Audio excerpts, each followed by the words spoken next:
Professor Noah Isserman of the University of Illinois, where I'm in business and social work, and where I direct social innovation for the university. And a lot of the work here was also done when I was a Gates Scholar at the University of Cambridge.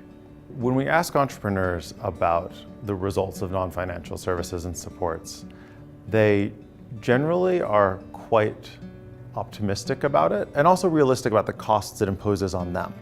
That to work with a highly engaged funder takes time and energy. But that said, and again, entrepreneurs are very honest about saying those are real costs for them.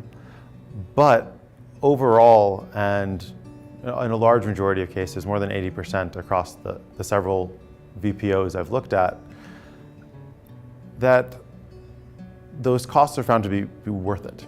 That entrepreneurs are actually generally quite happy and pleased to have worked with VPOs, and that they find that the value that's created more than offsets those costs, and that they actually would prefer non-financial services to a similar amount of cash in most cases.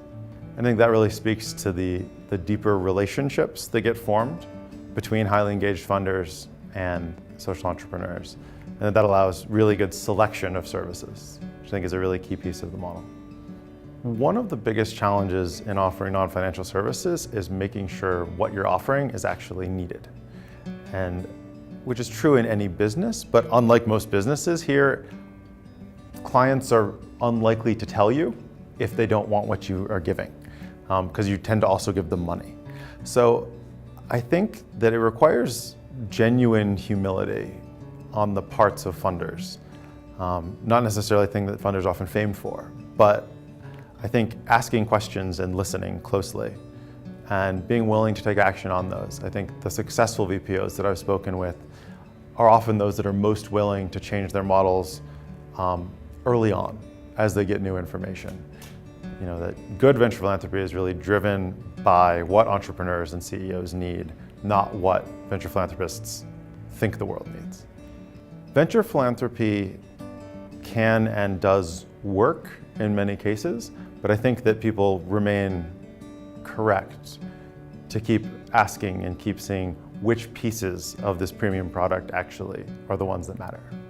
Well, I think costs are relatively straightforward in terms of convening costs, delivery costs of non-financial services and support. Value is fiendishly difficult. To even get at the concept of additionality is a very tricky one, right? What, if does providing management consulting support, for example, does that really change outcomes for an organization? And can you point to it and be very clear that that actually has done it? I think the least bad way to figure this out is to actually ask social entrepreneurs and CEOs of organizations. And I've done that with over 100 organizations in Britain, and then a few across Europe and the Americas at this point. And I found that actually, to a high degree, entrepreneurs find that the services are very valuable, that they do create impact, and that they often provide a good value for money as well. So best practice among VPO groups, I think, really boils down to listening thoughtfully to investees, to only asking for information that they need, and then to acting on that information often rapidly and thoughtfully. And that's a thing that very good venture philanthropy organizations can do in a way that very few other funders can.